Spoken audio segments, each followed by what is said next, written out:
అదే RTV app వార్తల్ని క్షణాల్లో చదివే అవకాశం ఉంటుంది. ఒక న్యూస్ పేపర్, ఒక టెలివిజన్ ఛానల్ మీ చేతుల్లో ఎప్పుడూ ఉంటాయి. నమస్తే, నేను మీ రవి ప్రకాష్. దేశంలో ఇప్పుడు అందరి చూపు ఎన్నికలపైనే.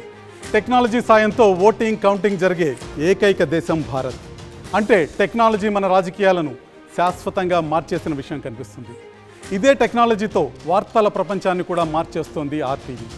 ఎలక్షన్ అప్డేట్స్ను అందరికంటే ముందుగానే తెలుసుకోవాలంటే ఈరోజే ఆర్టీవీ లైవ్ యాప్ని మీ మొబైల్లో డౌన్లోడ్ చేసుకోండి. ఆండ్రాయిడ్, యాపిల్ స్టోర్స్లో ఈ యాప్ అందుబాటులో ఉంది. మీరు కేవలం 5 సెకండ్లలో ఏ వార్తనైనా చదవచ్చు. అంతేకాదు, జస్ట్ 50 సెకండ్లలో వీడియోలను కూడా చూడొచ్చు. లైవ్ న్యూస్తో పాటు RTV live.comలోని ప్రతి వార్తా క్షణాల్లో మీ ముందుంటుంది. ఈరోజు గేమ్ చేంజర్ మొత్తం డేటాను కూడా మా యాప్ ద్వారానే మీకు అందించబోతున్నాం. ఇక 2 రోజుల క్రితం ఏపీ అసెంబ్లీ ఫలితాలు ఎలా ఉండబోతున్నాయో చెప్పాం. ఇప్పుడు ఏపీ లోక్సభ రిజల్ట్స్ను మీ ముందుకు తెస్తున్నాం. ఆలస్యం చేయకుండా గేమ్ చేంజర్ ప్రోగ్రామ్ను ప్రారంభిద్దాం. ఈసారి ఎవరు విజేతలో చూడబోయే ముందు ఒక్కసారి 2019 ఏపీ లోక్సభ ఎన్నికల్లో ఏ పార్టీ ఎన్ని స్థానాల్లో గెలిచింది, ఏ పార్టీ ఎన్ని స్థానాల్ని కైవసం చేసుకుందో ఒక్కసారి చూద్దాం. లోక్సభ ఎన్నికల్లో 2019లో ఆంధ్రప్రదేశ్లో ఏం జరిగిందో మీ ముందుంది. వైఎస్ఆర్ కాంగ్రెస్ పార్టీ 22 స్థానాల్లో విజయ కేతనం ఎగరవేయటం మనకు కనిపిస్తుంది. తెలుగుదేశం పార్టీ కేవలం 3 స్థానాల్లో మాత్రమే విజయం సాధించింది. జనసేన, భారతీయ జనతా పార్టీ ఒక్క స్థానంలో కూడా విజయం సాధించలేకపోయాయి. ఇవి 2019 ఫలితాలు. మీకు 2019 సంబంధించిన మ్యాప్ కూడా, ఎలక్టోరల్ మ్యాప్ మీ ముందుంది. కేవలం 3 స్థానాల్లో మాత్రమే తెలుగుదేశం ఉంది. రాష్ట్ర వ్యాప్తంగా వైసీపీ ప్రభంజనం ఆ రోజు కొనసాగిన పరిస్థితి రాష్ట్ర వ్యాప్తంగా నీలి రంగు మనకి చాలా స్పష్టంగా కనిపిస్తుంది. ఈసారి జరగబోతున్న ఎన్నికల్లో ఎటువంటి ఫలితం రాబోతుంది, ఉన్న 25 స్థానాల్లో ఏ పార్టీ ఎన్ని స్థానాలని గెలుచుకోబోతుందో ఇప్పుడు ఒకసారి చూద్దాం.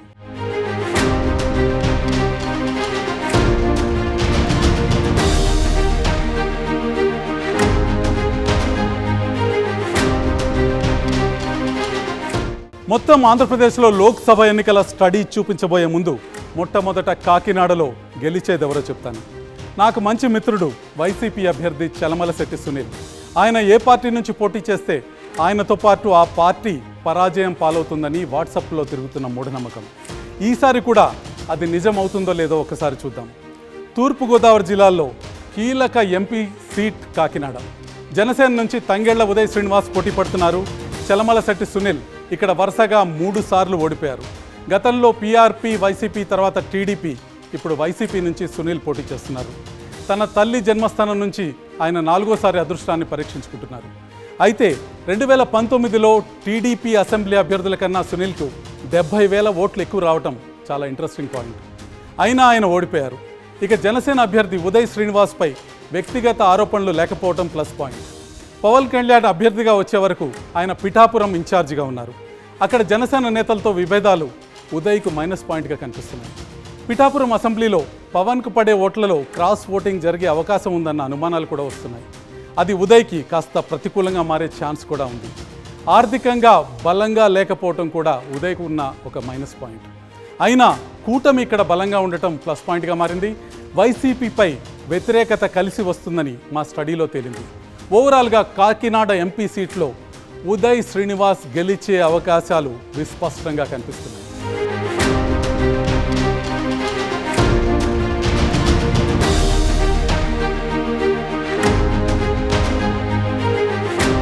ఆసక్తికరమైన కాకినాడ నియోజకవర్గం తర్వాత రాయలసీమ ప్రాంతానికి వెళ్దాం. రాయలసీమలో 8 లోక్సభ సీట్లు ఉన్నాయి. గత ఎన్నికల్లో రాయలసీమలో వైసీపీ క్లీన్ స్వీప్ చేసింది. మొత్తం 8 సీట్లు ఆ పార్టీ దక్కించుకుంది.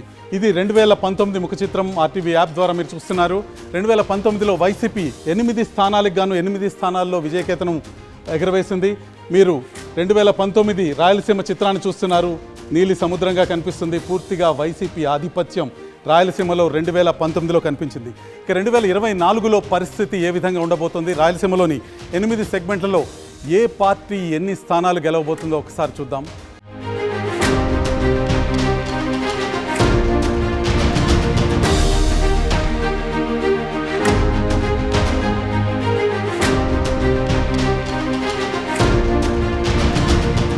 రాయలసీమలో కీలక లోక్సభ స్థానం నంద్యాల. ఇక్కడ వైసీపీ నుంచి పోచా బ్రహ్మానందరెడ్డి, టీడీపీ నుంచి బైరెడ్డి శబరి పోటీ చేస్తున్నారు. సిట్టింగ్ ఎంపీ కావటం బ్రహ్మానందరెడ్డికి కలిసి వస్తున్నట్టు కనిపిస్తుంది. ఆర్థిక బలం కూడా ఆయనకు అడ్వాంటేజ్ అవుతుంది. ఈ పార్లమెంట్ పరిధిలోని అన్ని అసెంబ్లీ సెగ్మెంట్స్లో వైసీపీ క్యాడర్ బలంగా ఉండటం కూడా ఆయనకి ప్లస్ పాయింట్ కానుంది. ఇక టీడీపీ అభ్యర్థి బైరెడ్డి శబరి మొన్నటి వరకు బీజేపీలో ఉండటంతో కూటమి బలం కలిసి వస్తున్నట్టే కనిపిస్తుంది.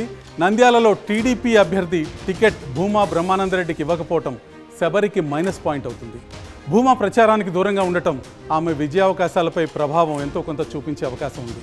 ఇప్పటికే ఈ పార్లమెంట్ పరిధిలోని శ్రీశైలం, నందికొట్కూరు, పాణ్యం, నంద్యాల, డోన్ అసెంబ్లీ సెగ్మెంట్స్లో వైసీపీ విజయం సాధిస్తుందని మా స్టడీలో చెప్పాము. ఆళ్లగడ్డ, బనగానపల్లిలో మాత్రమే టీడీపీ విజయం సాధించబోయే అవకాశాలు కనిపిస్తున్నాయి. ఓవరాల్గా నంద్యాల పార్లమెంట్లో వైసీపీ అభ్యర్థి పోచా బ్రహ్మానందరెడ్డి గెలుస్తారని ఆర్టీవీ స్టడీలో తేలింది. నంద్యాల తర్వాత కర్నూలు లోక్సభ పరిస్థితి ఒకసారి చూద్దాం. బీసీ ఓటర్ల ప్రభావం ఎక్కువగా ఉండే లోక్సభ స్థానం ఇది. టీడీపీ అభ్యర్థి బస్తిపాటి నాగరాజుకు కుల సమీకరణలు ప్లస్ పాయింట్ అవుతాయి. కర్నూలు లోక్సభ పరిధిలో కురువ ఓటర్లు ఎక్కువగా ఉండటం నాగరాజుకు కలిసొచ్చే అంశం. వైసీపీ అభ్యర్థి బీవై రామయ్యకి సొంత పార్టీనే ప్రచారంలో కలిసి రాకపోవటం మనకు కనిపిస్తుంది. వైసీపీలోని కీలక నేతలు కూడా రామయ్యకు అనుకూలంగా లేకపోవటం మైనస్ పాయింట్ అవుతుంది. కర్నూలు పార్లమెంట్ పరిధిలోని కర్నూలు, ఎమ్మెగనూరు అసెంబ్లీ సెగ్మెంట్లలో టీడీపీ గెలుస్తుందని మా స్టడీలో చెప్పాం. పత్తికొండ, కొడుమూరు, మంత్రాలయం, ఆలూరు, ఆదోన్లో వైసీపీ గెలవబోతుందని కూడా ఇప్పటికే క్లియర్ అయింది. ఓటర్లు ఈ సెగ్మెంట్స్లో ఎమ్మెల్యేలుగా వైసీపీ అభ్యర్థులను గెలిపించినప్పటికీ పార్లమెంటుకి మాత్రం టీడీపీ వైపు మొగ్గుతారని మా స్టడీలో తేలింది. మొత్తంగా క్రాస్ ఓటింగ్తో కర్నూలు పార్లమెంట్లో టీడీపీ అభ్యర్థి బస్తిపాటి నాగరాజు గెలుస్తారని ఆర్టీవీ స్టడీ చెప్తోంది.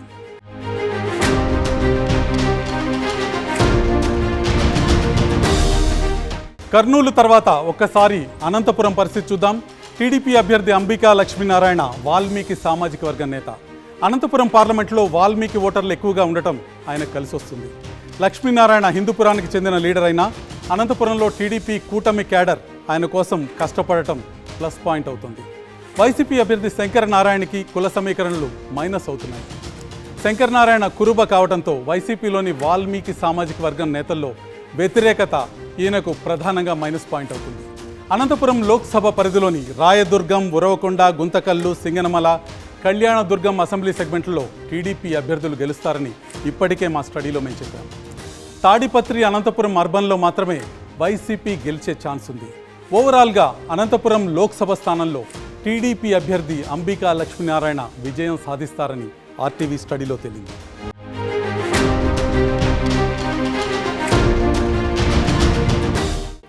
అనంతపురం తర్వాత హిందూపురంలో టీడీపీ నుంచి బీకే పార్థసారథి, వైసీపీ నుంచి శాంతమ్మ పోటీ పడుతున్నారు. కురుబ సామాజిక వర్గం నేత కావటం పార్థసారథికి ప్లస్ పాయింట్ అవుతుంది. హిందూపురంలో కురుబల ఓట్లు డిసైడింగ్ ఫ్యాక్టర్గా కనిపిస్తున్నాయి. మడకసిరలో టీడీపీ అభ్యర్థి పుంజుకోవటం పార్లమెంటులో ఆ పార్టీ అభ్యర్థికి కలిసి వస్తుంది. ధర్మవరం అసెంబ్లీ సెగ్మెంట్లో బీజేపీ అభ్యర్థి సత్యకుమార్ బలంగా ఉండటం కూడా టీడీపీ అభ్యర్థికి ప్లస్ పాయింట్ అవుతుంది. రాప్తాడు అసెంబ్లీ నియోజకవర్గంలో టీడీపీపై ఉన్న వ్యతిరేకత పార్లమెంట్ ఎన్నికల్లో కాస్త ప్రభావం చూపిస్తుంది. ఇక వైసీపీ అభ్యర్థి శాంతమ్మ నాన్ లోకల్ కావటం, భాషా సమస్య ఉండటం ఆమెకు మైనస్ పాయింట్ అవుతుంది. మొత్తంగా 4-5 అసెంబ్లీ సెగ్మెంట్లో టీడీపీ బలం పెరుగుతోంది. టఫ్ ఫైట్ కనిపిస్తున్న టీడీపీ అభ్యర్థి పార్థసారథి గెలుస్తారని ఆర్టీవీ స్టడీ చెప్తుంది.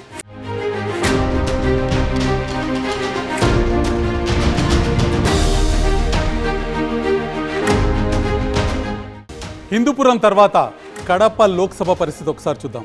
వైఎస్ రాజశేఖర రెడ్డి కుమార్తె షర్మిల ఇక్కడ బరిలో ఉండటంతో అందరి దృష్టి ఈ సీటుపైనే ఉంది. వైసీపీ అభ్యర్థి సిట్టింగ్ ఎంపీ అవినాష్ రెడ్డికి వివేక హత్య కేసు వివాదం మైనస్ పాయింట్గా మారింది. గత ఎన్నికల్లో అవినాష్ రెడ్డి కోసం ప్రచారం చేసిన షర్మిల ఈసారి ప్రత్యర్థిగా బరిలో ఉండటం ఆయనకి ఇబ్బందికరంగా మారింది. వివేక కూతురు డాక్టర్ సునీత కూడా ప్రచారం చేయడంతో సానుభూతి ఓట్లు షర్మిలకు పడే ఛాన్స్ ఉంది. అవినాష్ రెడ్డి కోసం వైఎస్ భారతి ఇంటింటికి తిరిగి ప్రచారం చేయటం అవినాష్ రెడ్డికి అనుకూలంగా ఉంది. ఇక టీడీపీ అభ్యర్థిగా ఉన్న భూపేష్ రెడ్డి రాజకీయాలకు కొత్త కావటం ఒక మైనస్ పాయింట్గా ఉంది.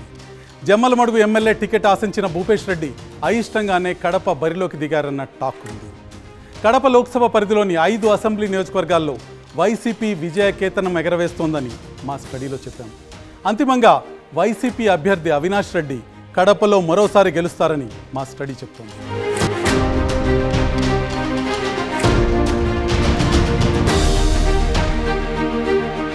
కడప తర్వాత తిరుపతి లోక్సభ పరిస్థితి ఒకసారి చూద్దాం.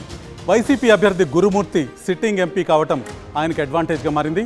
తిరుపతి రైల్వే స్టేషన్ అభివృద్ధికి నిధులు తీసుకురావడంలో ఎంతో కొంత సక్సెస్ అయ్యారన్న ఇమేజ్ కూడా ఆయనకుంది. పులికాట్ సరస్సు పరిరక్షణలో కీలక పాత్ర పోషిస్తున్నారన్న టాక్ కూడా ఈ నియోజకవర్గంలో ఉంది.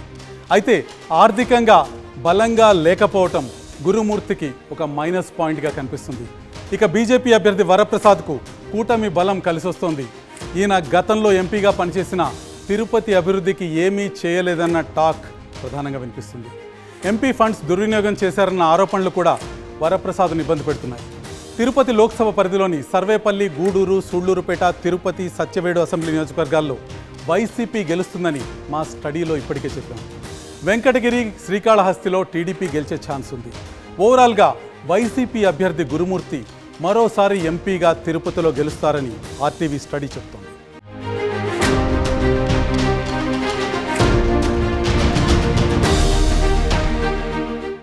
తిరుపతి తర్వాత రాజంపేట లోక్సభ పరిస్థితి ఒకసారి చూద్దాం. మాజీ ముఖ్యమంత్రి నల్లారి కిరణ్ కుమార్ రెడ్డి బీజేపీ అభ్యర్థిగా ఇక్కడి నుంచి బరిలో ఉన్నారు. ముఖ్యమంత్రిగా పనిచేసిన ఇమేజ్ ఆయనకు ఎంతో కొంత కలిసి వచ్చేటట్టు కనిపిస్తుంది. మంత్రి పెద్దిరెడ్డి రామచంద్రారెడ్డిపై పలు ఆరోపణలు చేసి వాటిని జనంలోకి తీసుకువెళ్లడంలో ఎంతో కొంత సక్సెస్ అయ్యినట్టు కూడా కనిపిస్తుంది. రాజంపేట అసెంబ్లీలో టీడీపీ బలం పెరగటం నల్లారికి ప్లస్ పాయింట్ అవుతుంది. ఇక వైసీపీ అభ్యర్థి పెద్దిరెడ్డి మిథున్ రెడ్డి 2 సార్లు ఎంపీగా గెలిచినా కేంద్రం నుంచి ప్రాజెక్టులు తీసుకురావడంలో ఫెయిల్ అయ్యారన్న టాక్ ఉంది. మిథున్ రెడ్డిపై వ్యతిరేకత క్రమంగా పెరగటం ఇబ్బందికరంగా మారింది. పుంగనూరులో తప్ప అన్ని అసెంబ్లీ సెగ్మెంట్స్లో కూటమి బలం పెరగటం నల్లారికి అనుకూలంగా మారింది. ఓవరాల్గా బీజేపీ అభ్యర్థి నల్లారి కిరణ్ కుమార్ రెడ్డి ఇక్కడ నుంచి గెలుస్తారని ఆర్టీవీ చెప్తోంది.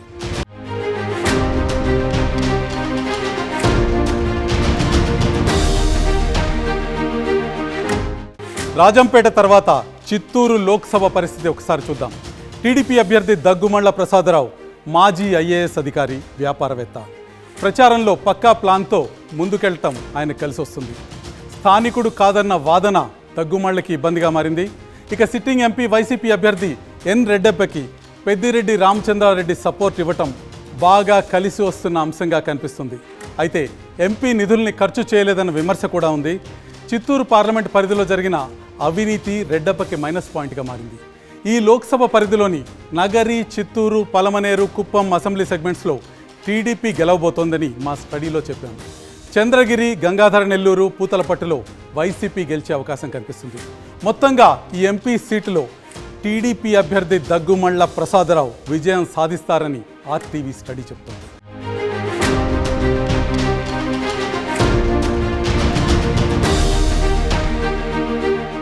రెండు 2024 లోక్సభ ఎన్నికల్లో రాయలసీమలో ఏ పార్టీ ఎన్ని స్థానాల్లో విజయం సాధించబోతుందో ఆర్టీవీ యాప్ ద్వారా ఒకసారి మనం తెలుసుకుందాం. రాయలసీమలో ఉన్న పరిస్థితి చూస్తే 8 లోక్సభ స్థానాల్లో 4 టీడీపీ, 1 బీజేపీ, 3 స్థానాల్లో వైసీపీ విజయకేతనం ఎగరవేయబోతున్నాయి. వైసీపీ బలం 8 స్థానాల నుంచి 3 స్థానాలకి తగ్గే పరిస్థితి మనకు కనిపిస్తుంది. నంద్యాలలో పోచా బ్రహ్మానందరెడ్డి విజయం సాధించబోతున్నారు, వైసీపీకి విజయాన్ని అందజేయబోతున్నారు.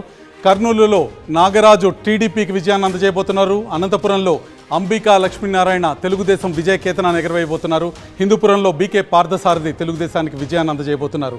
ఇక కడపలో వైసీపీ తరఫున వైఎస్ అవినాష్ రెడ్డి విజయం సాధించబోతున్నారు. తిరుపతిలో వైసీపీ తరఫున గురుమూర్తి విజయం సాధించబోతున్నారు. రాజంపేటలో మాజీ ముఖ్యమంత్రి నల్లారి కిరణ్ కుమార్ రెడ్డి భారతీయ జనతా పార్టీ తరఫున విజయం సాధించబోతున్నారు. చిత్తూరులో తెలుగుదేశం తరఫున దగ్గుమళ్ల ప్రసాదరావు విజయ కేతనాన్ని ఎగరవేయబోతున్నారు. ఇది రాయలసీమ ముఖ చిత్రం. ఇక కోస్తాంధ్ర పరిస్థితి ఏ విధంగా ఉంటుంది, కోస్తాంధ్రలోని నియోజకవర్గాల్లో ఏ పార్టీ బలాబలాలు ఏ విధంగా ఉండబోతున్నాయో ఒకసారి చూద్దాం.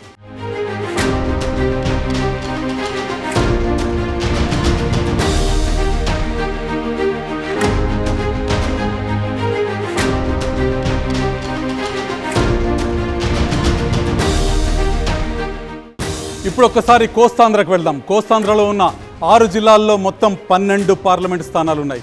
2019లో ఏం జరిగిందో ఒకసారి ఆర్టీవీ యాప్ ద్వారా మనం తెలుసుకుందాం. 2019 ఎన్నికల్లో వైసీపీ 10 స్థానాల్లో విజయం సాధించింది. తెలుగుదేశం కేవలం 2 స్థానాలకే సరిపెట్టుకోవాల్సి వచ్చింది. జనసేన పార్టీ, భారతీయ జనతా పార్టీ ఎటువంటి స్థానాల్లో విజయం సాధించలేదు. ఇది కోస్తాంధ్ర ఎన్నికల చిత్రం 2019. వైసీపీ క్లీన్ స్వీప్ కనిపిస్తుంది. కేవలం 2 స్థానాలకు తెలుగుదేశం పరిమితం కావాల్సి వచ్చింది. ఇక 2024లో జరగబోయే ఎన్నికల్లో కోస్తాంధ్ర ముఖ చిత్రం ఏ విధంగా ఉంటుందో ఒక్కసారి చూద్దాం. ముందుగా నెల్లూరు పార్లమెంటు స్థానం నుంచి మనం మొదలు పెడదాం.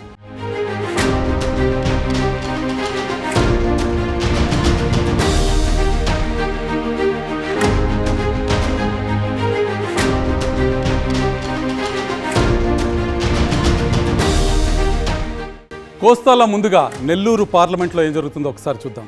ఇక్కడ వైసీపీ అభ్యర్థి విజయసాయిరెడ్డి, టీడీపీ అభ్యర్థి వేమిరెడ్డి ప్రభాకర్ రెడ్డి మధ్య టగ్ ఆఫ్ వార్ కనిపిస్తుంది. టీడీపీ అభ్యర్థి వేమిరెడ్డి చేస్తున్న సేవా కార్యక్రమాలు ఆయనకి ప్లస్ పాయింట్గా మారాయి. ఆర్థిక బలం ఆయనకున్న advantage. Nellore city, Nellore rural, Kovur assembly సెగ్మెంట్లలో ఈసారి టీడీపీ బలంగా కనిపించడం వేమిరెడ్డికి కలిసి వస్తుంది. ఇక వైసీపీ అభ్యర్థి విజయసాయిరెడ్డి జగన్కు అత్యంత సన్నిహితుడు కావటం ఆయనకు కలిసి వచ్చే అంశంగా ఉంది. ఢిల్లీ స్థాయిలో ఆయనకున్న పలుకుబడి కూడా ప్లస్ పాయింట్. నెల్లూరు స్థానికుడే అయిన విజయసాయిరెడ్డి ఈ ప్రాంతానికి చేసిందేమీ లేదన్న టాక్కు కాస్త నెగిటివ్గా పనిచేస్తుంది. ఓవరాల్గా చూస్తే నెల్లూరు పార్లమెంట్లో టీడీపీ అభ్యర్థి వేమిరెడ్డి ప్రభాకర్ రెడ్డి గెలుస్తారని మా స్టడీ చెప్తోంది.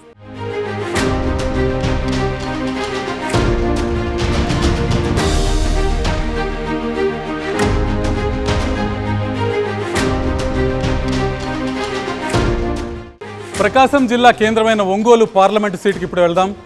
ఈ లోక్సభ పరిధిలో ఉన్న 7 అసెంబ్లీ సెగ్మెంట్లలో సొంత క్యాడర్ ఉండటం టీడీపీ అభ్యర్థి మాగుంట శ్రీనివాసులు రెడ్డికి కలిసి వస్తుంది. జిల్లాలో తొలి నుంచి మాగుంట కుటుంబానికి మంచి పేరు ఉంది. ఇక వైసీపీ అభ్యర్థి చెవిరెడ్డి భాస్కర్ రెడ్డికి ప్రకాశం జిల్లాలో పెద్దగా పట్టు లేకపోవటం ఆయనకి ఇబ్బందిగా మారింది. బాలినేని శ్రీనివాసరెడ్డి లాంటి వారి పూర్తి సహకారం అందకపోవటం కూడా ఆయనకి ఇబ్బందిగా మారింది. వైసీపీకి పట్టున్న కొన్ని నియోజకవర్గాల్లో అభ్యర్థులు కొత్తవారు కావటం చెవిరెడ్డిని ఇబ్బంది పెట్టే అంశంగా ఉంది. ఒంగోలు లోక్సభ పరిధిలోని గిద్దలూరు, మార్కాపురం, కనిగిరి, దర్శి, కొండపి, ఒంగోలు అసెంబ్లీ నియోజకవర్గాల్లో టీడీపీ అభ్యర్థులే గెలుస్తారని మా స్టడీలో ఇప్పటికే చెప్పాం. ఒంగోలు పార్లమెంట్లో కూడా టీడీపీ అభ్యర్థి మాగుంట శ్రీనివాసులు రెడ్డి విజయం సాధిస్తారని ఆర్టీవీ స్టడీలో తేలింది.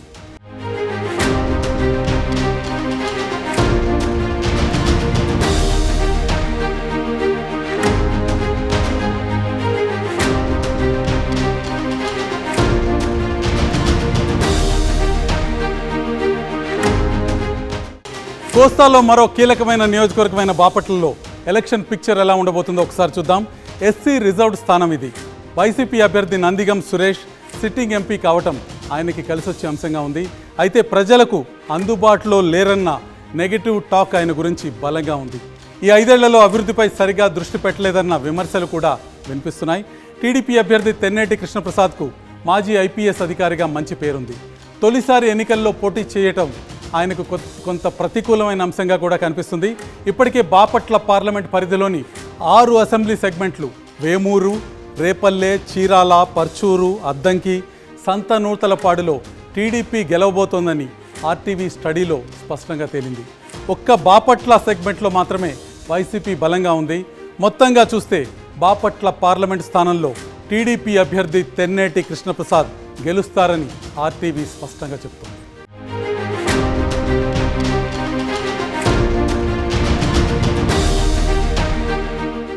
బాపట్ల తర్వాత నరసరావుపేట పార్లమెంట్కి వెళ్దాం. టీడీపీ నుంచి సిట్టింగ్ ఎంపీ లావు కృష్ణదేవరాయలు, వైసీపీ నుంచి అనిల్ కుమార్ యాదవ్ ఇక్కడి నుంచి పోటీ పడుతున్నారు. వైసీపీ ఎంపీగా ఉండి టీడీపీలో చేరిన కృష్ణదేవరాయలు ఇక్కడ పార్టీ టికెట్ దక్కించుకున్నారు. పార్లమెంట్ పరిధిలోని అన్ని అసెంబ్లీ నియోజకవర్గాల్లో పట్టు ఉండటం ఆయనకు కలిసి వస్తోంది. 5 ఏళ్ల కాలంలో ఇక్కడ చేసిన అభివృద్ధి పనులు అడ్వాంటేజ్ అవుతాయి. వైసీపీ అభ్యర్థి అనిల్ కుమార్ యాదవ్ నాన్ లోకల్ కావటం మైనస్ పాయింట్గా మారింది. ఆయన ఎమ్మెల్యే అభ్యర్థులపైనే ఎక్కువగా ఆధారపడుతున్నారన్న టాక్ ఉంది. ఈ పార్లమెంట్ పరిధిలో ఉన్న అసెంబ్లీ నియోజకవర్గాల్లో వినుకొండ మినహా మిగిలిన పెదకూరపాడు, చిలకలూరిపేట, నరసరావుపేట, సత్తెనపల్లి, గురజాల, మాచర్లలో టీడీపీ అభ్యర్థులే గెలవబోతున్నారని మా స్టడీలో ఇంతకుముందే చెప్పాం. అంతిమంగా నరసరావుపేట పార్లమెంట్ స్థానంలో టీడీపీ అభ్యర్థి లావు కృష్ణదేవరాయలు గెలుస్తారని ఆర్టీవీ స్టడీ చెప్తోంది.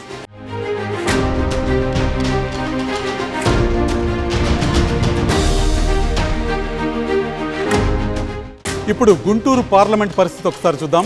టీడీపీ అభ్యర్థి పెమ్మసాని చంద్రశేఖర్ ప్రచారంలో అందరికంటే ముందున్న పరిస్థితి స్పష్టంగా కనిపిస్తుంది. ఆర్థికంగా ఆయనకున్న బలం అడ్వాంటేజ్ అవుతోంది. ప్రత్యర్థి పార్టీల్లోని కీలక నేతల్ని టీడీపీలోకి తీసుకురావడంలో పెమ్మసాని సక్సెస్ కావడం కలిసి వస్తుంది. గుంటూరు పార్లమెంట్ పరిధిలో ఉన్న 7 నియోజకవర్గాల్లో టీడీపీ బలంగా ఉండటం కూడా ఆయనకి ప్లస్ పాయింట్ అవుతుంది.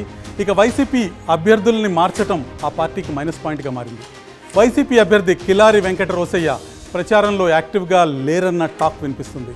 ఇప్పటికే ఈ లోక్సభ పరిధిలోని 6 అసెంబ్లీ సెగ్మెంట్స్లో టీడీపీ కూటమి అభ్యర్థులే గెలుస్తారని మా స్టడీలో చెప్పాం. గుంటూరు లోక్సభ స్థానంలోనూ టీడీపీ అభ్యర్థి పెమ్మసాని విజయం సాధిస్తారని ఆర్టీవీ చెప్తోంది.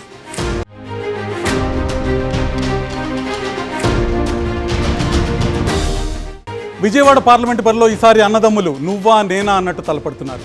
కేసినేని బ్రదర్స్లో గెలిచేది ఎవరో ఒకసారి చూద్దాం. మొన్నటి వరకు టీడీపీ ఎంపీగా ఉన్న కేసినేని నాని ఇప్పుడు వైసీపీ ఎంపీ అభ్యర్థిగా బరిలోకి దిగారు. ఆయన సోదరుడు కేసినేని చిన్ని టీడీపీ అభ్యర్థి. నానికి పార్టీ మారటం ప్రతికూల అంశంగా మారింది. టీడీపీలో ఉంటూ కోవర్ట్గా పనిచేశారనే విమర్శ ఆయనపైన ఉంది. పార్టీ కన్నా తానే సుప్రీం అన్న భావన ఆయనలో మైనస్గా కనిపిస్తుంది. ఆర్థికంగా నాని కన్నా చిన్నీదే పైచేయి. పార్లమెంట్ పరిధిలోని 7 అసెంబ్లీ నియోజకవర్గాల్లో టీడీపీ బలంగా ఉండటం చిన్నికి కలిసి వచ్చే అంశం. సామాజిక సేవా కార్యక్రమాలతో 2.5 ఏళ్ల నుంచి ఆయన జనంలోనే ఉండటం ప్లస్ పాయింట్గా మారింది. విజయవాడ టౌన్లోని 3 అసెంబ్లీ సెగ్మెంట్లలో చిన్నికి ఎక్కువ సానుకూలత ఉన్నట్టు మా స్టడీలో తేలింది. అదీగాక విజయవాడ పార్లమెంట్ సీట్లో ఒక సంప్రదాయం ఉంది. ఏ పార్టీ వరుసగా ఇక్కడ 3 సార్లు గెలవలేదు. వ్యక్తిగతంగానూ పార్టీ పరంగానూ సానుకూలతలు ఎక్కువగా ఉన్న కేసినేని చిన్నికే విజయవాడ ఎంపీ సీట్లో గెలుపు అవకాశాలు ఉన్నాయని మా స్టడీ చెప్తుంది.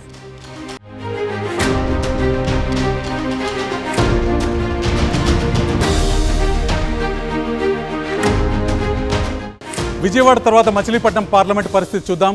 మొన్నటి వరకు వైసీపీ ఎంపీగా ఉన్న బాలశౌరి ఇప్పుడు జనసేన అభ్యర్థిగా రంగంలో దిగారు. వైసీపీ నుంచి ప్రముఖ ఆంకాలజిస్ట్ డాక్టర్ సింహాద్రి చంద్రశేఖర్ తొలిసారి ఎన్నికల్లో పోటీ చేస్తున్నారు. ఆయనకి వ్యక్తిగత ఇమేజ్ అడ్వాంటేజ్గా మారే అవకాశం ఉంది. మచిలీపట్నం అవనిగడ్డ నియోజకవర్గంలో ఆయనకు కొంత క్రాస్ ఓటింగ్ జరిగే ఛాన్స్ ఉంది. ఇక సిట్టింగ్ ఎంపీగా బాలశౌరికి 7 నియోజకవర్గాల్లో కూటమి పార్టీల బలమైన మద్దతు పనిచేస్తుంది. అత్యధికంగా ఉన్న కాపు బీసీ ఓటు బ్యాంక్ ఆయనకు కలిసి వచ్చే అంశాలుగా ఉన్నాయి. ఈసారి మచిలీపట్నం పార్లమెంట్ పరిధిలోని అసెంబ్లీ సెగ్మెంట్లలో టీడీపీకి ఎక్కువ సానుకూలత కనిపిస్తుంది. ఆ ఫలితమే ఎంపీ ఎన్నికల్లోనూ రిఫ్లెక్ట్ అవుతుందని మా స్టడీ చెప్తోంది. ఓవరాల్గా మచిలీపట్నం పార్లమెంట్లో జనసేన అభ్యర్థి బాలశౌరి గెలిచే ఛాన్స్ ఉన్నట్టు మా స్టడీలో స్పష్టంగా కనిపిస్తుంది.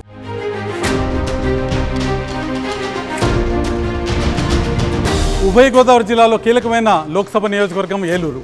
ఇక్కడ నుంచి కూటమి అభ్యర్థిగా యనమల రామకృష్ణుడి అల్లుడు పుట్టా మహేష్ యాదవ్, వైసీపీ నుంచి మంత్రి కారుమూరి నాగేశ్వరరావు తనయుడు సునీల్ కుమార్ యాదవ్ బరిలో ఉన్నారు.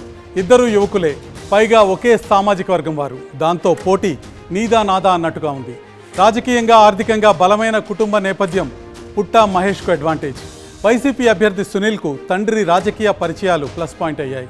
వ్యక్తిగతంగా ఆరోపణలు లేకపోవడం అనుకూల అంశంగా ఉంది. మొత్తానికి ఏలూరు ఓటర్లు వైసీపీ అభ్యర్థి కారుమూరి సునీల్ వైపే ఉన్నారని ఆర్టీవీ స్టడీలో తేలింది.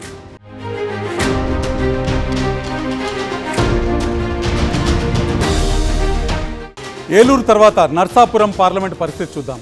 కూటమి అభ్యర్థిగా భూపతిరాజు శ్రీనివాస్ వర్మ, వైసీపీ నుంచి గూడూరి ఉమాబాల పోటీ చేస్తున్నారు. నర్సాపురం పార్లమెంట్ క్షత్రియులకు కంచుకోట కావటం భూపతిరాజుకు ప్లస్ పాయింట్గా మారింది.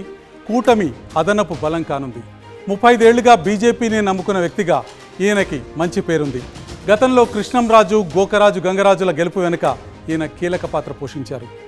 వైసీపీ అభ్యర్థి గూడూరి ఉమాబాల పెద్దగా పరిచయం లేని వ్యక్తి. రాజకీయాల్లో ఇప్పటివరకు అంతగా చురుగ్గా లేకపోవటం ప్రతికూల అంశంగా మారింది. సీఎం జగన్ ఇమేజ్ మాత్రమే ప్లస్ పాయింట్గా ఉంది. నర్సాపురం పార్లమెంట్లో clear cut victory Bhupathiraju Srinivas వర్మదేనని ఆర్టీవీ స్టడీలో తేలింది.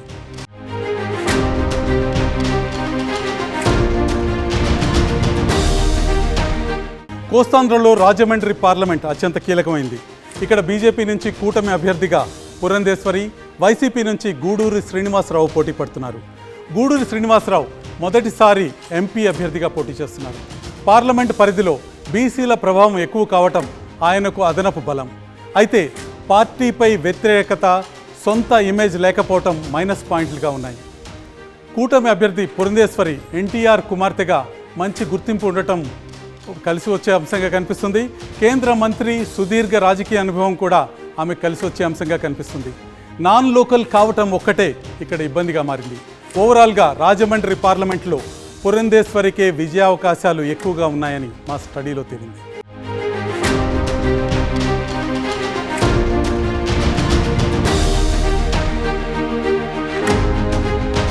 రాజమండ్రి తర్వాత అమలాపురం పార్లమెంట్ పరిస్థితి ఒకసారి చూద్దాం. వైసీపీ నుంచి రాపాక వరప్రసాద్ టీడీపీ అభ్యర్థిగా గంటి హరీష్ మాథూర్ పోటీ పడుతున్నారు. 2019లో జనసేన నుంచి గెలిచిన ఏకైక ఎమ్మెల్యేగా రాపాక గుర్తింపు తెచ్చుకున్నారు. కానీ వైసీపీలోకి మారటంతో జనసైనికుల్లో తీవ్ర వ్యతిరేకత ఉంది. ఎంపీగా పోటీ చేయటం ఇదే మొదటిసారి. రాపాక మీద ఉన్న వ్యతిరేకత చూస్తే గెలుపు అసాధ్యంగా కనిపిస్తుంది. కూటమి అభ్యర్థి గంటి హరీష్ మాథూర్ యువకుడు, ఉత్సాహవంతుడు. బాలయోగి కొడుకుగా మంచి గుర్తింపు ఉంది. గత ఎన్నికల్లో స్వల్ప మెజారిటీతో ఓడిపోయారనే సింపతి కూడా ప్లస్ పాయింట్ అవుతుంది. అమలాపురం పార్లమెంట్లో హరీష్ మాథూర్ బంపర్ విక్టరీ ఖాయమని మా స్టడీలో తేలింది.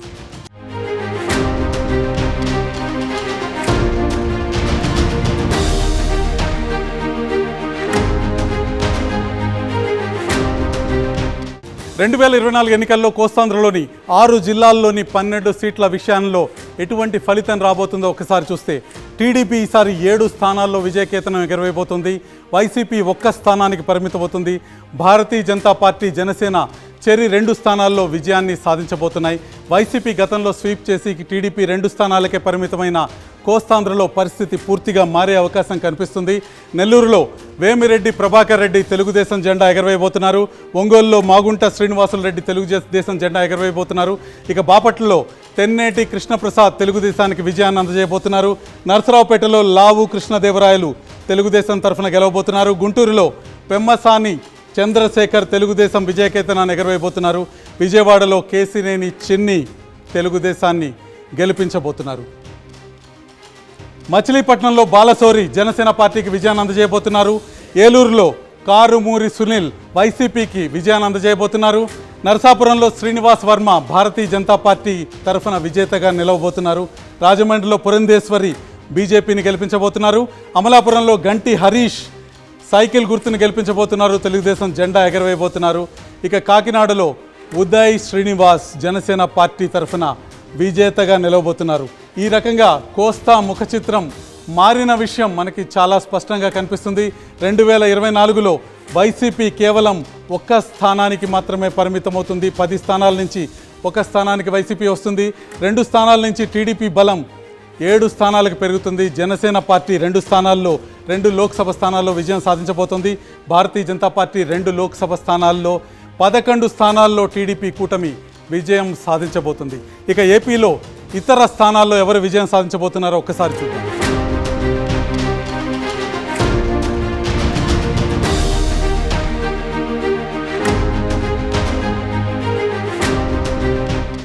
ఇప్పుడు ఉత్తరాంధ్రలో పరిస్థితి ఒకసారి చూద్దాం. ఉత్తరాంధ్రలో మొత్తం 5 లోక్సభ నియోజకవర్గాలు ఉన్నాయి. 2019 ఎన్నికల్లో ఇక్కడ ఏ పార్టీ ఎన్ని స్థానాల్లో గెలుచుకుందన్న డేటా ఆర్టీవీ యాప్ నుంచి తీసుకుందాం. 2019 లోక్సభ ఎన్నికల్లో ఉత్తరాంధ్రలో ఉన్న 5 స్థానాల్లో 4 స్థానాలని వైసీపీ కైవసం చేసుకుంది. తెలుగుదేశం పార్టీ కేవలం 1 స్థానంతో పరిమితం కావాల్సి వచ్చింది. ఇక్కడ ఉత్తరాంధ్ర ఎన్నికల చిత్రాన్ని మనం చూస్తున్నాం. 4 స్థానాల్లో వైసీపీ విజయకేతనం ఎగరవేయటం. 2024లో జరుగుతున్న ఎన్నికల్లో ఉత్తరాంధ్రలో ఏ పార్టీ ఎన్ని స్థానాల్లో విజయం సాధించబోతుందో ఇప్పుడు చూద్దాం.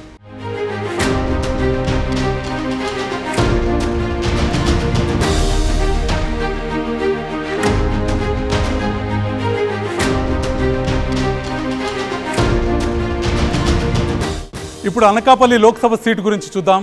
అనకాపల్లి లోక్సభ సీట్లో deputy CM Muthyala Naidu BJP అభ్యర్థి సీఎం రమేష్ని ఢీకొడుతున్నారు. అభ్యర్థులిద్దరూ నాన్ లోకల్. గతంలో ఎప్పుడూ లేని విధంగా ప్రచారంలో ఘర్షణలు అనకాపల్లిలో ఎన్నికల వేడిని మరింతగా పెంచేశాయి. ముత్యాల నాయుడు ఆఖరి నిమిషంలో అభ్యర్థిగా ఖరారు కావటం ఇబ్బందిగా మారింది.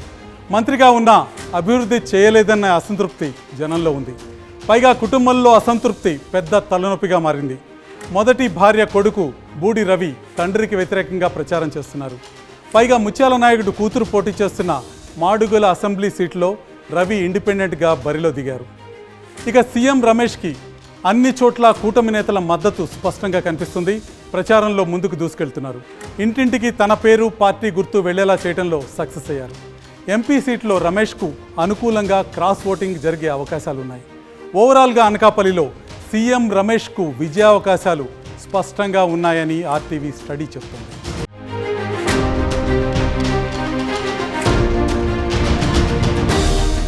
ఉత్తరాంధ్రలో అత్యంత కీలకమైన లోక్సభ సీటు విశాఖ. ఇక్కడ కూటమి అభ్యర్థి బాలకృష్ణ అల్లుడు శ్రీభరత్కు మంత్రి బొత్స భార్య ఝాన్సీ గట్టి పోటీనే ఇస్తున్నారు. విజయనగరం జిల్లాలోని అసెంబ్లీ సెగ్మెంట్ల కన్నా తన సతీమణి పోటీ చేస్తున్న విశాఖపైనే బొత్స ఎక్కువగా ఫోకస్ పెట్టడం ఆమెకు కలిసొచ్చే అంశం. అయితే రెండు చోట్ల పూర్తి స్థాయిలో ప్రచారం చేయలేకపోతున్నారనే టాక్ వినిపిస్తుంది. ఏమాత్రం పట్టులేని నియోజకవర్గం కావటం వైసీపీకి ప్రధానమైన ప్రతికూల అంశంగా మారింది. టీడీపీ అభ్యర్థి శ్రీభరత్ ప్రచారంలో దూకుడుగా ఉన్నారు. ఎలక్షనీరింగ్లోనూ పై చేయి సాధిస్తున్నారు. 2-3 సంవత్సరాల నుంచి రోజు జనాల్లోనే ఉండటం ఆయన కలిసొచ్చే అంశం. యంగ్ లీడర్ కావటం, గతంలో ఓడిపోయారన్న సానుభూతి, కూటమి ప్రభావం భరత్కు సానుకూల అంశాలుగా పనిచేస్తున్నాయి. విశాఖ సిటీ పరిధిలోని అసెంబ్లీ సెగ్మెంట్లలో వైసీపీకి పడే ఓట్లలో క్రాస్ ఓటింగ్ భరత్కు అనుకూలిస్తుందని మా స్టడీలో తేలింది. ఓవరాల్గా విశాఖలో టీడీపీ అభ్యర్థి శ్రీభరత్ గెలిచే అవకాశం పూర్తి స్థాయిలో కనిపిస్తుంది.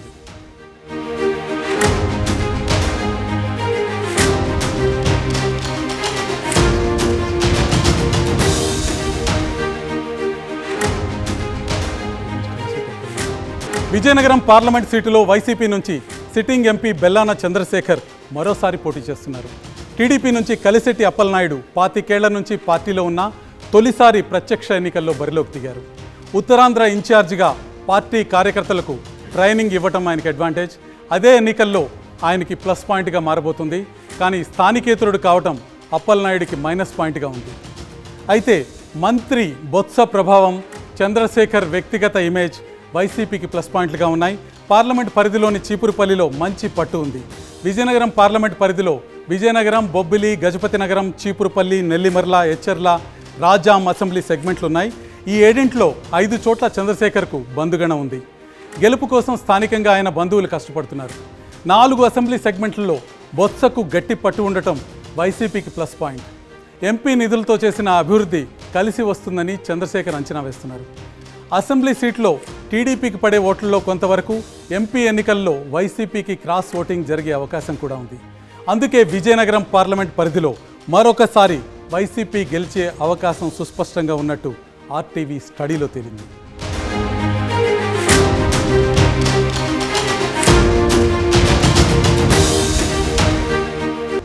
ఇక అరకు లోక్సభ సీట్లో బీజేపీ అభ్యర్థి కొత్తపల్లి గీత, వైసీపీ అభ్యర్థి శెట్టి తనుజారాణి పోటీ పడుతున్నారు. ఏజెన్సీ ప్రాంతంలో డాక్టర్గా పనిచేయటం తనుజారాణికి ప్లస్ పాయింట్. ఆమెకు వ్యక్తిగతంగా క్లీన్ ఇమేజ్ ఉంది. అయితే తనుజారాణి మామ వైసీపీ ఎమ్మెల్యే శెట్టి ఫల్గుణపై ఆరోపణలు ఆమెకు మైనస్ పాయింట్గా ఉన్నాయి. బీజేపీ అభ్యర్థి కొత్తపల్లి గీతకు పార్టీ పెద్దల అండ పుష్కలంగా కనిపిస్తోంది.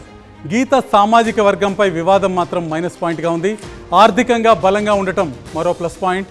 భూ కబ్జా, చెక్ బౌన్స్ కేసులు కొత్తపల్లి గీతకు మైనస్ పాయింట్. ఎన్నికలు ఎంత త్వరగా జరిగితే వైసీపీకి ఇక్కడ అంత మంచిదనే టాక్ నడుస్తుంది. ఎందుకంటే కూటమి బలం ఇక్కడ రోజురోజుకి పెరుగుతోంది. ప్రస్తుతానికి వైసీపీ అభ్యర్థి తనూజారాణికే ఎడ్జ్ కనిపిస్తోంది. తనూజారాణిదే విజయమని ఆర్టీవీ స్టడీ చెప్తోంది.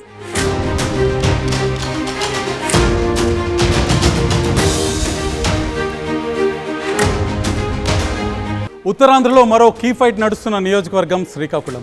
టీడీపీ నుంచి కింజరాపు రామ్మోహన్ నాయుడు, వైసీపీ నుంచి పేరాడ తిలక్ ఇక్కడి నుంచి పోటీ చేస్తున్నారు. ఎర్రనాయుడు లెగసీ, సొంత ఇమేజ్ రామ్మోహన్ నాయుడికి కలిసొచ్చే అంశాలు. వైసీపీ అభ్యర్థి పేరాడ తిలక్ కాళింగ సామాజిక వర్గం కావటం సానుకూలంగా మారింది. మెజార్టీ అసెంబ్లీ సెగ్మెంట్లలో 3 లక్షల వరకు కాళింగ ఓటర్లే ఉన్నారు. గతంలో 2 సార్లు ఓడిపోయారన్న సానుభూతి కూడా తిలక్ పైన ఉంది. రాజకీయంగా బాగా యాక్టివ్గా ఉండే రామ్మోహన్ నాయుడుని తిలక్ ఢీకొట్టలేరనే టాక్ కూడా ఇక్కడ వినిపిస్తుంది. ఈక్వేషన్స్ అన్నీ పరిశీలిస్తే రామ్మోహన్ నాయుడికి ఎడ్జ్ స్పష్టంగా ఉందని మా స్టడీలో తేలింది. కాబట్టి శ్రీకాకుళం నియోజకవర్గంలో తెలుగుదేశం అభ్యర్థి రామ్మోహన్ నాయుడు తిరుగులేని విజయం సాధించబోతున్నారు.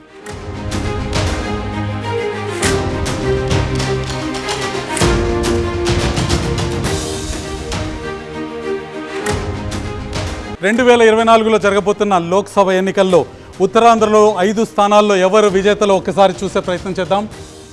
వైసీపీ 2 స్థానాలకి సరిపెట్టుకునే పరిస్థితి కనిపిస్తుంది. తెలుగుదేశం 2 స్థానాల్లోనూ, భారతీయ జనతా పార్టీ 1 స్థానాల్లోనూ విజయ కేతనం ఎగరవేసే పరిస్థితి కనిపిస్తుంది. అనకాపల్లిలో భారతీయ జనతా పార్టీ అభ్యర్థి సీఎం రమేష్ భారతీయ జనతా పార్టీకి విజయాన్ని అందజేస్తున్నారు. విశాఖలో శ్రీ భరత్ తెలుగుదేశం పార్టీ విజయ కేతనాన్ని ఎగరవేయబోతున్నారు. విజయనగరంలో బెల్లాన చంద్రశేఖర్ వైసీపీకి విజయాన్ని అందజేయబోతున్నారు. అరకులో తనుజారాణి వైసీపీకి విజయాన్ని అందజేయబోతున్నారు. శ్రీకాకుళంలో రామ్మోహన్ నాయుడు విజయాన్ని అందజేయబోతున్నారు. తెలుగుదేశం పార్టీకి తెలుగుదేశం విజయ కేతనాన్ని శ్రీకాకుళంలో ఎగరవేయబోతున్నారు.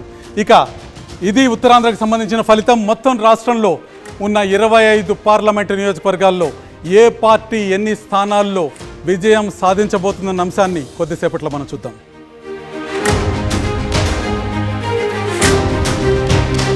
రెండు 2024లో మరికొద్ది రోజుల్లో మరికొద్ది గంటల్లో జరగబోతున్న లోక్సభ ఎన్నికల్లో విజేతలు ఎవరన్న అంశం గురించి దశల వారీగా ఆర్టీవీ స్టడీ నిర్వహించింది.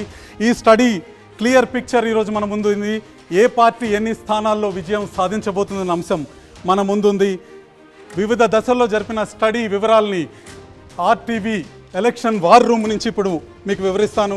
ఏ పార్టీ ఎన్ని స్థానాల్లో విజయం సాధించబోతుంది, ఆంధ్రప్రదేశ్లో 2019 ఫలితం ఏ విధంగా ఉంది, 2024 ఫలితం ఏ విధంగా ఉండబోతుందన్న అంశాన్ని ఇప్పుడు మీ ముందు అందిస్తాను నేను. 2024 మెగా ఫలితం ఆర్టీవీ ముందుగా మీకు తీసుకొచ్చింది. లోక్సభ ఫలితాలు ఈ విధంగా ఉండబోతున్నాయి. 2024 లోక్సభ ఎన్నికల్లో వైసీపీ 6 స్థానాలకు పరిమితం కావడం చూస్తున్నాం. Telugu Desam party 13 స్థానాల్లోనూ, Bharatiya Janata party 4 స్థానాల్లోనూ, Janasena party 2 స్థానాల్లోనూ విజయ కేతనాన్ని ఎగరవేయటం మనం చూస్తున్నాం. 19 స్థానాల్లో తెలుగుదేశం కూటమి విజయాన్ని నమోదు చేసుకోబోవటం మనం ఇక్కడ చూస్తున్నాం. వైసీపీ కేవలం 6 స్థానాలకే పరిమితం కావటం చూస్తున్నాం. 2019లో చూస్తే వైసీపీ పూర్తిగా స్వీప్ చేసింది, ఆంధ్రప్రదేశ్ని అత్యధిక స్థానాల్లో విజయం సాధించింది. 2019, 2024 ఫలితాల మధ్య కంపారిజన్ని ఆర్టీవీ యాప్ ద్వారా మనం ఒకసారి చూద్దాం. 2024లో వైసీపీ 6 స్థానాలకే పరిమితం అవుతుంది. అదే 2019లో ఏం జరిగిందో మీరు చూస్తున్నారు. 22 స్థానాల్లో వైసీపీ విజయకేతనాన్ని ఎగరవేసింది. వైసీపీ బలం 22 నుంచి 6 స్థానాలకి పడిపోవటం మనం చూస్తున్నాం.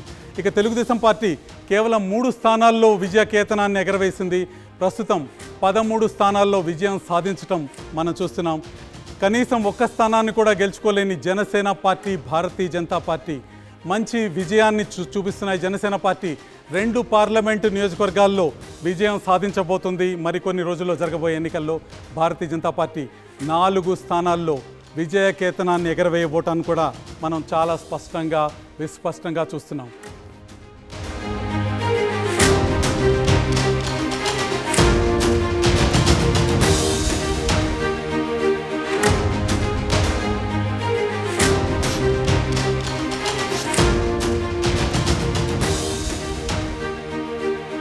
ఆంధ్రప్రదేశ్ లోక్సభ ఎన్నికల్లో ఎవరు పై చేయి సాధిస్తారో మేము మీకు చూపించాం.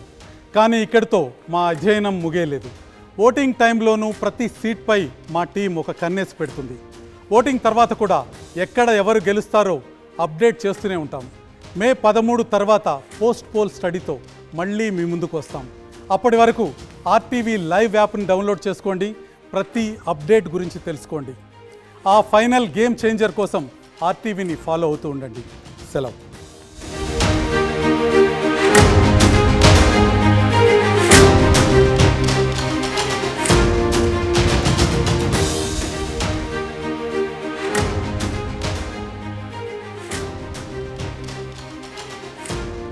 నమస్తే అండి.